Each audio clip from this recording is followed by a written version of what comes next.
Oi pessoal, hoje eu tô aqui com o Rodrigo para falar, eu já falei algumas vezes sobre o uso de eletrônicos, inclusive há poucos vídeos, há poucas semanas atrás, sobre os malefícios do uso exagerado de eletrônicos por parte das crianças.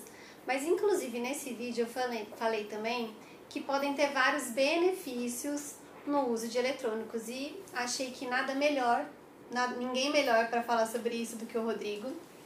Ele tem uma escola de engenharia e robótica para as crianças. Os meus filhos já fizeram aula aqui também. Eu acho o projeto interessantíssimo e por isso quis trazer aqui para vocês, para a gente falar também. Como eu já disse, não dá para fugir do uso de eletrônico hoje em dia, nem por nossa parte, muito menos por parte das crianças. Então, vamos falar de como fazer um bom uso disso.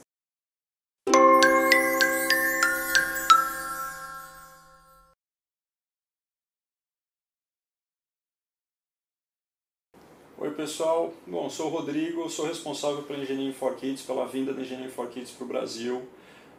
Como a Carol comentou, a gente trabalha muito com tela com as crianças, alguns cursos que a gente oferece são em tela, que é programação de jogos, robótica e a engenharia através do Minecraft.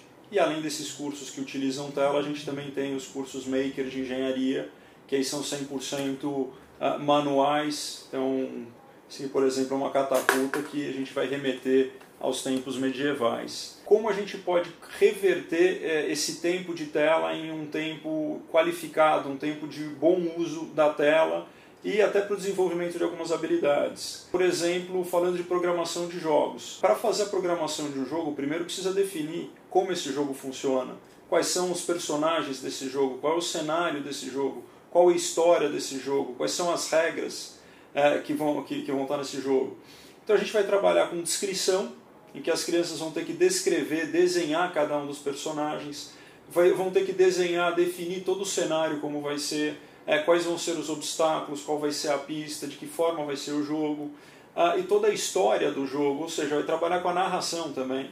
Então, além de trabalhar com raciocínio lógico, com causa-consequência, por exemplo, se bater num obstáculo, vai morrer, vai perder ponto, vai perder velocidade, também está trabalhando a produção de texto, a descrição, a narração.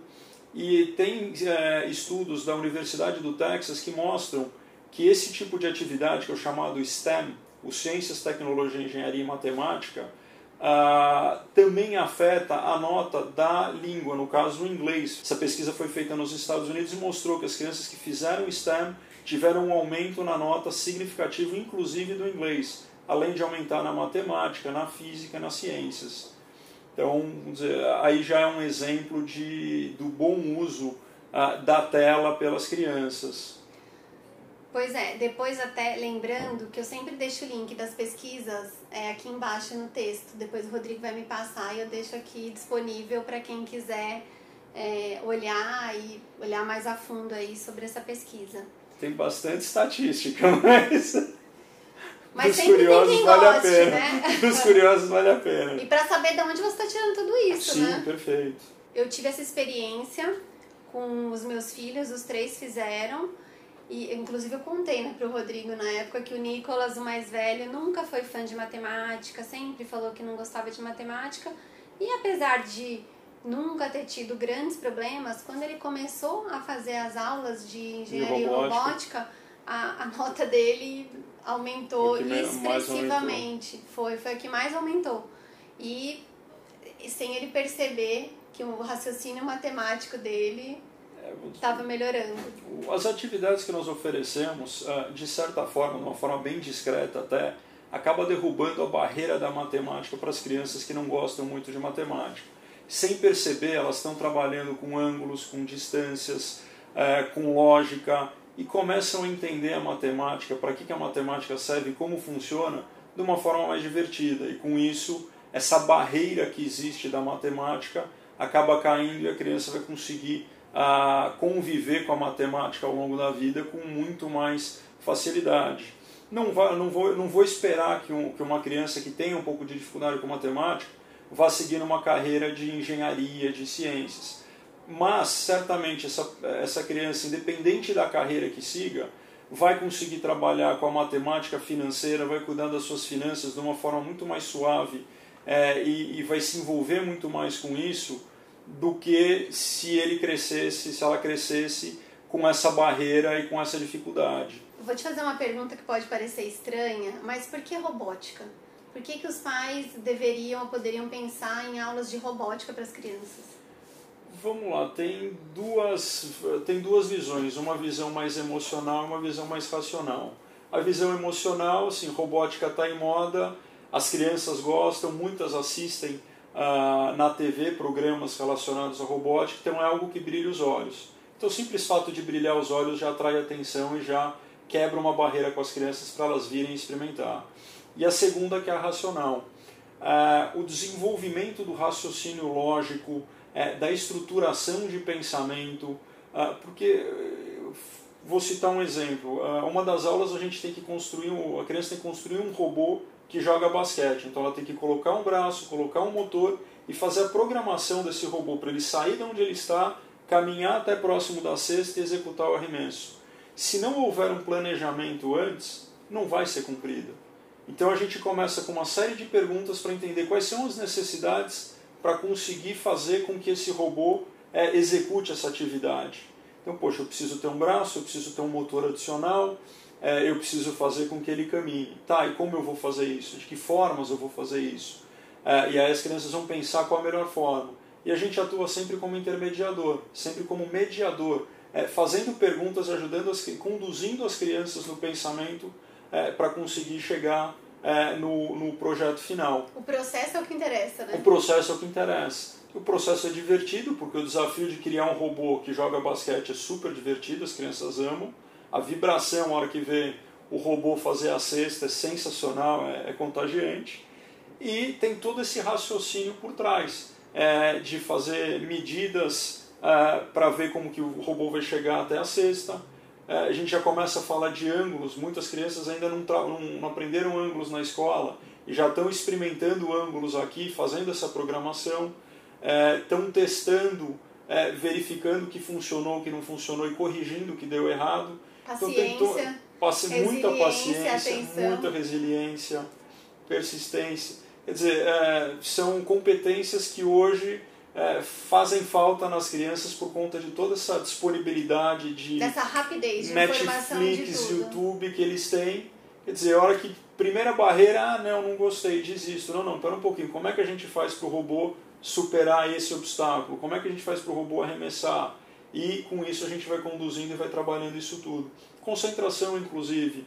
A gente já teve um feedback de uma pediatra que ficou impressionada com a velocidade de melhora de um paciente com TDAH, porque o nível de concentração da criança aumentou significativamente em um período muito curto, fazendo as atividades de robótica Lego.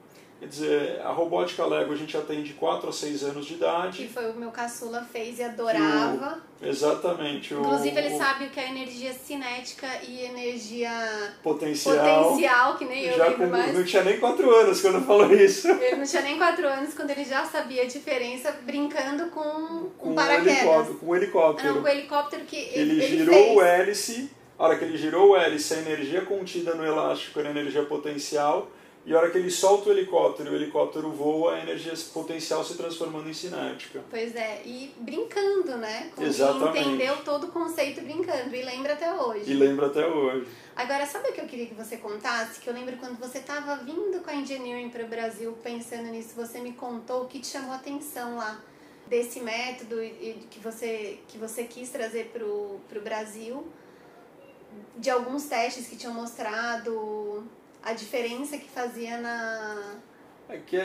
Vamos dizer, a Universidade do Texas fez uma pesquisa que eles pegaram uma determinada escola nos Estados Unidos, separaram alguns alunos para fazerem atividades STEM e dividiram tanto estes alunos como os alunos da escola, que seria a base de comparação, em 3 níveis. Então tinha os alunos fracos, os alunos medianos e os alunos fortes. E eles colocaram uma amostragem para fazer atividades STEM durante um determinado tempo e avaliaram as notas desses alunos para comparar com a base da escola. O que são essas atividades STEM? Atividades STEM seria o maker de engenharia, programação de jogos, robótica, atividades relacionadas às ciências, à engenharia e tudo mais. E depois de um certo tempo eles analisaram as notas dessas crianças nas três faixas e identificaram que houve uma melhora estatisticamente relevante, ou seja, aquela brincadeira do mais ou menos 2% que a gente vê nas eleições também é utilizada aí, e mesmo com esses mais ou menos 2%, comprovadamente havia um desvio positivo nas notas de quem tinha feito as atividades STEM nas três faixas. Inclusive essa melhora era mais acentuada nos alunos piores, ou seja, aumentou o interesse deles pelas atividades, pelas disciplinas da escola por conta dessas atividades STEM. Mas quando a gente fala em robótica, parece um tema complicado. Qual que é a melhor maneira, qual a pedagogia que vocês usam aqui para ensinar robótica? Vamos lá, a gente oferece um curso que é um curso extracurricular, é um curso que as crianças optam ou os pais optam que a criança participe. Então, obrigatoriamente tem que ser algo divertido, tem que ser algo interessante, que as crianças vão se envolver, vão se engajar. Então, assim, são desafios que trazem o mundo real para dentro de sala de aula. Então, a robótica Lego, por exemplo, que o Lucas fez, ele construiu um avião para poder apagar um incêndio, ele construiu Oh, meu Deus do céu, fugiu o nome. Essa parte corta. Essa parte corta. Dá uma pausa, né, João? Dá uma pausa, João. Como é que é o nome? Então, ele vai construir uma estrutura que tem uma comporta que vai abrir e fechar, e aí eles vão fazer o desenho bonitinho das margens do rio, como se a Seclusa tivesse a comporta ali para abrir, fechar e controlar o nível de água do rio, permitir que os barcos circulem. A gente traz temas como engenharia ambiental. Eles vão construir um barco em que existem pás nesse barco girando para recolher o lixo e jogar para dentro de uma rede que vem por baixo. Quer dizer, são similares a barcos que eu já vi funcionando na Baía da Guanabara alguns anos atrás. Quer dizer, exatamente o mesmo conceito, só que trazendo para dentro de sala de aula e mostrando o impacto que isso causa, de estar recolhendo lixo que está boiando na Baía da Guanabara, ou num lago, ou num rio.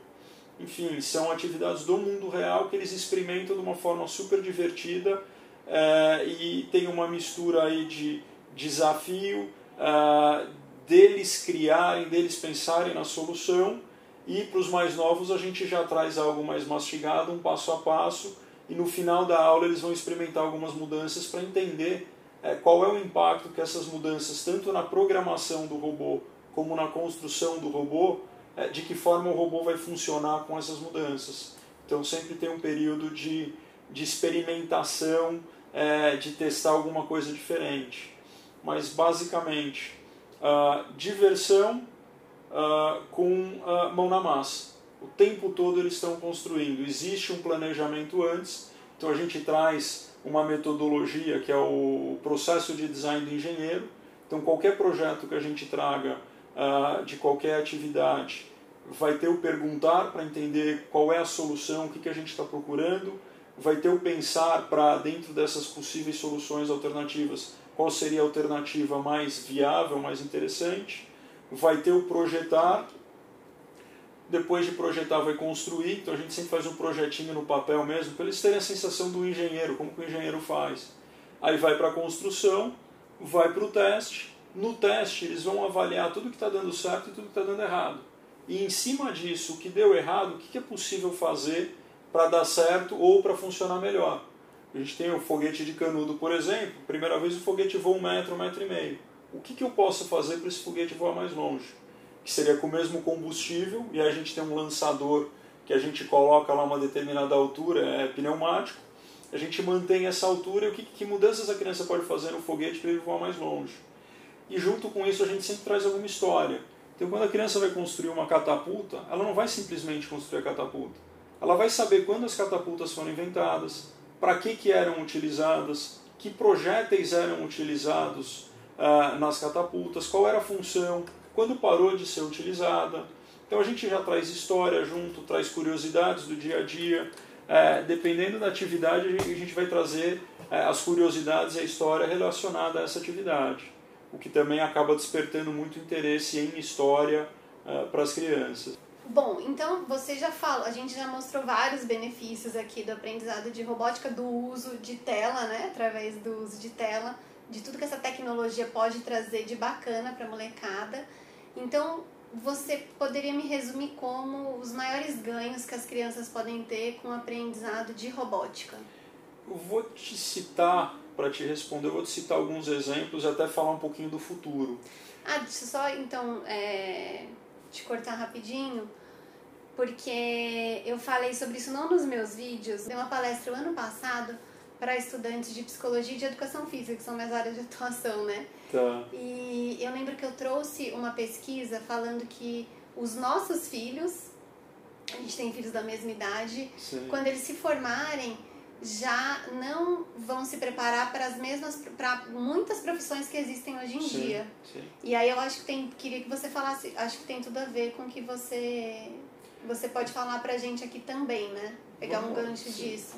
Tem estudos que apontam para coisa de 40% das profissões do futuro ainda não existem hoje em dia. Futuro próximo, né? Futuro próximo, falando aí de 10 anos. Ainda não existem hoje em dia e fatalmente estão relacionadas à tecnologia. Mas pensando no que já existe, no que a gente tem no momento. Nós tivemos um instrutor que me chamou muito a atenção da forma que ele atua na faculdade. Ele sempre foi gamer desde criança, chegou na faculdade, se envolveu com a equipe de robótica da faculdade e pelo fato dele ter horas e horas de controle remoto de joystick, e aí tem até a brincadeira a regra das 10 mil horas, que os Beatles se tornaram os Beatles que tocaram mais de 10 mil horas antes de fazer sucesso e tudo mais. E ele era o cara que era o craque no controle remoto e ele que pilotava o robô da faculdade e mandava super bem. Então, imagina que um gamer hoje pode se tornar um cirurgião robótico no futuro. Quem que você preferia estar fazendo uma cirurgia em você? Uma pessoa que nunca mexeu num controle remoto antes ou uma pessoa que tem 10 mil horas de controle remoto? Eu preferi o que tem 10 mil horas. Eu já iria para as 10 mil horas. Então os gamers acabam se destacando nesse momento. Poxa, para mim foi um alívio ver que meu filho é gamer, meu filho gosta de jogar. Foi um alívio ver que falei, não, isso aqui não está servindo para nada, para alguma coisa pode vingar para o futuro. E ainda mais pensando que 40%, 50% das carreiras do amanhã ainda não existem, certamente é um benefício embutido aí que vem. Além da carreira como cirurgião robótico, por exemplo, a gente pode falar também dos próprios gamers. Hoje em dia a gente tem no League of Legends, que é o LoL, a final do Campeonato Brasileiro de LoL de 2019 tiveram acho que 15 mil pessoas no Allianz Parque. As equipes que estavam competindo ali, cada jogador tinha salário na época de 20, 30 mil reais por mês. E eles montam uma casa com psicólogo, com fisioterapeuta, com tudo que é necessário para deixar essa molecada super bem preparada e equilibrada psicologicamente para ser um gamer e ser um gamer de sucesso. Então, é uma profissão. A tendência é que os e-sports, que são os esportes digitais, cresça exponencialmente nos próximos anos. A gente já tem canais de TV dedicando tempo razoável só para falar dos e-sports. Então acho que é uma outra alternativa de carreira que existe aí. Como que você acha, você que tá nessa pegada e super por dentro desse mundo digital para criança, que os pais, que é nosso público aqui principal, né? Como que eles podem... Peraí que eu vou pensar direito na pergunta. Transformar o tempo em tela num tempo saudável. Mas eu queria... Qual a dica que você daria para os pais para eles gerenciarem bem o uso dessa tela? O que você acha que os pais precisam observar e como ajudar as crianças a fazerem esse bom uso da tela? Bom, o primeiro ponto é realmente observar, dizer, tem que estar em cima, tem que acompanhar o que as crianças estão assistindo. Muitas vezes, até para os pequenininhos, quando você faz uma procura, tem pessoas mal intencionadas que colocam vídeos muito ruins para a idade, então tem que estar em cima realmente. É uma disciplina que nós como pais temos que ter, acompanhar e garantir que a criança esteja acessando conteúdo de qualidade ou que não seja de má qualidade, mas que seja neutro. Tem que olhar o histórico, né? Tem que olhar o histórico. E de preferência até acesso o tempo todo ao computador. Eu cheguei num ponto até para eu controlar meus filhos, eu tenho um programinha que eu abro, eu consigo ver a tela dele daqui da escola. Então eu da escola acesso o computador dele e vejo o que ele está assistindo. Qual que é o nome desse programinha? É o TeamViewer. É gratuito, inclusive.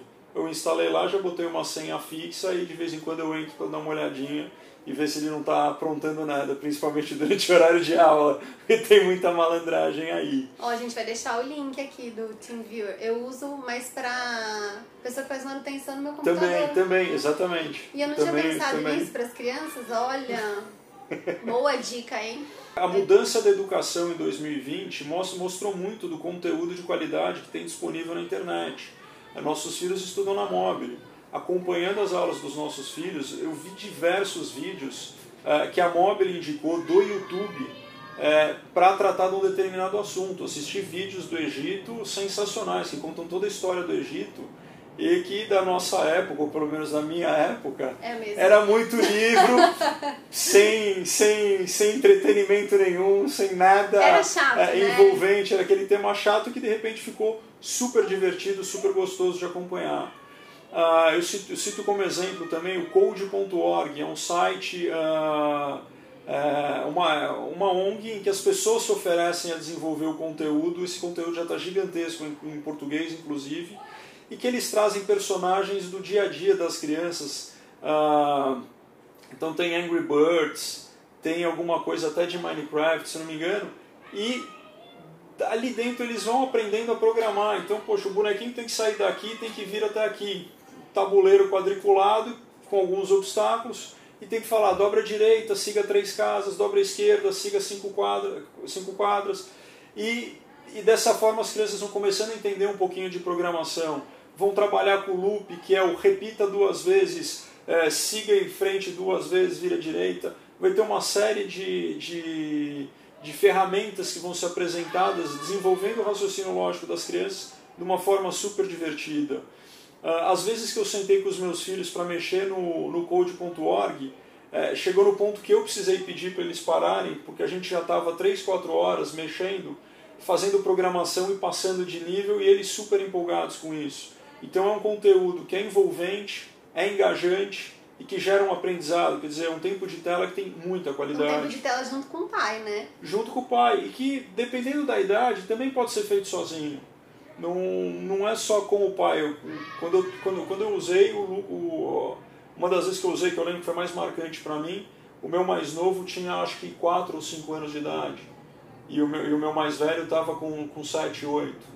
E, quer dizer, o de 7 e 8 já estava se virando sozinho, eu fiquei dando atenção pro mais novo. Mas vocês estão fazendo uma atividade juntos, né? Mas Apesar virou de estar na tela. um sábado de chuva, se divertindo com um programa diferente dentro de casa. Eu acho super interessante, os meninos, eles fizeram, né, lá, fizeram na Engineering, e desde então eles cada vez mais têm jogado e junto com os amigos montam um mundo, todo mundo junto, e eu vejo que tem muita instrução e muita coisa legal lá que eles vão aprendendo e que eles precisam para criar os mundos, né?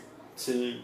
Vamos lá, vou separar o Minecraft em duas partes. A gente tem o Minecraft, a versão educacional, que é o Minecraft Edu, que é o que a gente utiliza aqui dentro de sala de aula, que basicamente a diferença é que o instrutor consegue bloquear ou impedir as crianças de fugirem do tema da aula. As aulas a gente traz engenharia para dentro do Minecraft, então eles constroem um sistema de automação para fazer mineração, por exemplo. E aí o risco que eles correm se eles estiverem carregando com o bonequinho os minérios, quando o carrinho passa automatizado não corre risco do carrinho ser morto, os bonecos podem ser atacados pelos zumbis do Minecraft. Então só aí já tem uma ideia do que pode ser feito. Eles constroem pontes e ao invés de ter maremoto, terremoto, tem um dragão atacando a ponte. Então, de forma lúdica, super divertida, as crianças precisam construir uma ponte que seja resistente o suficiente para o dragão, que seria as forças da natureza dentro do Minecraft transformada aí no dragão. Falando do Minecraft jogo, que aprendizado que eles conseguem ter? Primeiro, eles conseguem enxergar todo o processo produtivo. Vai minerar minério de ferro com carvão, vão juntar e vão fazer vão criar o aço. Eles precisam começar a entender os melhores materiais para usar em determinada construção, né? Exatamente. Então, assim, eles começam a entender como as coisas são feitas, porque para fazer o aço eles entendem que precisa juntar o minério de ferro com carvão, e do aço eles vão criar espadas, vão criar outros objetos. Ou seja, é um ciclo produtivo de você fazer a mineração, ter a parte de metalurgia, de transformar os minérios em aço, e depois uma parte seguinte que é transformar essa chapa de aço em um produto final. E tem os tipos de madeira, e aí a mesma coisa vale para a madeira, que eles vão cortar a madeira, aí eles vão transformar essa madeira em chapas, aí vão transformar essas chapas em armário, por exemplo. E cada material é utilizado de uma determinada forma, tem uma determinada resistência, muito análogo ao mundo real. Então tem essa experiência que eles conseguem ter. Trabalham muito com criação, e a criatividade também está muito dentro, porque eles constroem os próprios mundos, eles podem construir casas, barcos, cidades inteiras. E juntos eles têm esse lado, né, de se entenderem para escolher o que eles vão construir e como eles vão se ajudar, quem vai fazer cada parte. E até um trabalho em equipe. Exatamente. Porque se não houver, voltando aí para os cursos, se não houver distribuição das funções, das tarefas, então hoje eu vou minerar e você vai construir. Próxima aula você minera e eu construo. Se os dois forem minerar não vai ter nada construído, se os dois forem construir não vai ter material para construção. Então também tem trabalho, a gente está falando de trabalho em equipe, de organização, planejamento, entra a liderança, porque a gente começa a perceber algumas crianças se destacando e assumindo essa posição de liderança, de definir funções, e à medida que o curso vai acontecendo a gente vai alterando a criança responsável por definir essas funções. Quando a gente passa, voltando de novo para o jogo de diversão, as crianças podem jogar em conjunto com os amigos, cada um da sua casa jogando num único mundo. Então também vai trabalhar a liderança, vai ter o lado social sendo desenvolvido, porque as crianças estão juntas, estão interagindo num mundo ainda de pandemia, em que as crianças têm um certo isolamento, que a gente não consegue ter toda a liberdade. Eles poderem se encontrar com os amigos de uma forma divertida, num jogo que todos gostam, acaba sendo super saudável. Então é algo até que eu acabo fazendo um pouquinho vista grossa para o tempo de tela, quando eu vejo que tá envolvido com os amigos, está desenvolvendo criatividade, ou até alguns jogos que existem que são bem desafiadores, que são jogos mais educacionais. Por exemplo? Aí a gente pode colocar no finalzinho, eu vou fazer uma lista aqui, eu te passo, para a gente colocar alguns jogos, algumas dicas. Tem jogos que tem o desafio construir uma ponte que fique de pé, tem jogos de sudoku, tem jogos de raciocínio lógico, que você tem que ligar as bolinhas da mesma cor, mas só existe um caminho possível para isso ser feito. Então assim, tem uma série de jogos que são brain teasers, que chamam, né, que são os provocadores de cérebro, que acaba sendo muito bom para as crianças e acaba tornando esse tempo de tela mais saudável. Mas é importante sempre jogar um futebol, se sujar na lama, um tênis, fazer um esporte, uma natação. É o que eu sempre falo aqui. Que é o que eu sofro também com os meus, para conseguir colocá-los o máximo possível no esporte, no sol, pegando uma vitamina D, né? É isso aí, super importante. Me chamou a atenção quando alguns anos atrás, não sei se você lembra lá na escola que teve uma mostra deles, e aí tinha a pergunta para eles o que você quer ser, qual profissão você quer ter quando você crescer, e tinha um monte de youtuber. Sim. Monte de criança falando que queria ser youtuber, e os pais ficam de cabelo em pé, né? Youtuber, eu ficava de cabelo em pé e cá estou eu, youtuber. Porque... O sonho dos filhos se concretizou na mãe. Mas porque, você sabe que eu ouvi de uma pessoa, o João, que vocês me escutam falando às vezes aqui nos erros de gravação, que o YouTube é um universo que, do mesmo jeito que tem muito conteúdo ruim, tem muito conteúdo bom. E a gente pode ser o disseminador de bons conteúdos no YouTube, na internet, enfim. E tem várias outras ferramentas que dá para você desenvolver ou habilidades nas crianças, Sim. mesmo querendo brincar de ser youtuber, né? Sim, perfeitamente. Quer dizer, todas as crianças ou querem ser youtuber ou jogador de futebol, né? Fato. 99,9% tá... Agora são os dois, né? Exatamente. E muitos têm a dúvida de quero ser youtuber ou jogador de futebol. Mas o que o YouTube traz para as crianças, pensando na criança querendo ser youtuber? Para começo de conversa, a gente está falando de empreendedorismo. Ela vai empreender, ela está investindo num potencial negócio dela. Ela precisa planejar. Ela vai entender que ela simplesmente gravar um vídeo e postar no YouTube não é ser youtuber. Ela precisa definir que conteúdo ela vai colocar, ela precisa planejar de que forma esse conteúdo vai ser apresentado. Pensar no roteiro. Da mesma forma que a gente está fazendo aqui. Quer dizer, a gente teve uma conversa antes, a gente definiu algumas perguntas antes para conseguir ter um roteiro e fazer com que essa conversa fluísse e fosse interessante para o público que tá assistindo. As crianças vão precisar se preocupar com isso também. Depois de tudo isso, tem a gravação em si. Então a gente está falando até de quebrar um pouquinho a timidez de alguns. Poxa, a criança é tímida, envergonhada. A hora que ela começar a falar na frente da tela, e para mim foi uma dificuldade tremenda. Para mim também. Então, assim, é um desafio muito maior do que eu imaginava. Do que parece, né? Vai acabar desinibindo, ela vai se soltar mais. Quer dizer, seria uma alternativa até a fazer uma aula de teatro, a fazer uma aula de rock ou de banda, que são sugeridos por psicólogos para desinibir a criança, para soltar um pouquinho mais a criança. É uma alternativa interessante. Dito isso, fez a gravação, como é que eu vou disponibilizar esse conteúdo? Eu vou disponibilizar sem edição nenhuma? Eu vou fazer cortes? Que softwares eu posso utilizar para fazer essa edição? Que decorações eu posso fazer? Então, assim, uma entrada diferente, um fechamento, alguma mensagem no meio, algum texto. Tudo isso a criança pode trabalhar. Então, a hora que você pensa nisso, quer dizer, ela está desenvolvendo uma série de habilidades e tem uma série de carreiras que vão precisar de algumas dessas habilidades que estão sendo desenvolvidas. Ou seja, o YouTube é uma mega diversão que pode ajudar muito a desenvolver competências importantes, tanto para hoje como para o futuro da criança. E por isso, então, acho que para finalizar o nosso papo aqui, que foi meu objetivo desde o começo, quando eu propus essa conversa aqui com o Rodrigo, é mostrar que, primeiro, mostrar não, né? É fato, nosso mundo hoje em dia é digital, não dá pra gente fugir disso, as crianças nasceram nesse mundo digital, eu brinco que as crianças nasceram touch já, né? Às vezes elas nem sabem que existe botão, né? Elas já vão direto na tela. E é uma maneira diferente de ver o mundo.